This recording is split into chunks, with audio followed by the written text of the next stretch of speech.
तर एक मूर्ती बनवायला तर साच्या बनवायचं आम्हाला 2-3 महिने झाले. 2-3 महिने झाले. हो, नंतर मग मूर्त्या बनवायची. आता मूर्त्या बनवायच्या मुळे आमचं काम वर्षभर सुरू असते. आता या पीओपी बंचमुळे आमचं काम 4 महिने बंद होतं. आता हे जो काम आहे हे आमचं उन्हाळ्याचं आहे, पण आता ते टाइम निघून गेला तर मूर्ती काढणं आम्ही सध्या गणपती बाप्पा बंद केले. आता दुर्गा देवा सुरू केल्या. तर याची प्रोसेस कशी असते सर्व सांगा. प्रोसिजर म्हणजे आता हे कसं आहे, आता हे बकेट आहे, याच्यात हे पाणी घ्या लागतं, याच्यामध्ये घ्यायचं 30 लिटर पाणी, नंतर एक पोता याच्यामध्ये टाकून द्यायचं, हे थोडं मिक्स करायचं. हे मिक्स झालं जसं आपल्याला पाहिजे त्या हिशोबाने घ्यायचं. नंतर मग हे समजा ब्लॉक आहे, या ब्लॉक मध्ये हे टाकून द्यायचं. हे पूर्ण पातळ पूर्ण फिरून टाकायचं. हे याच्यानं हे असं करायचं, हे काता म्हणतात नारळाचं, हे पूर्ण असं पूर्ण फैलून टाकायचं.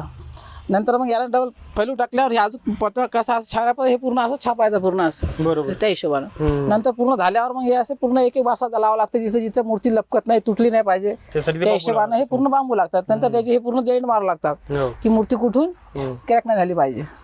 मग हे जे नंतर बांबू असतील किंवा ह्या गोष्टी असतील कुठून आणता तुम्ही?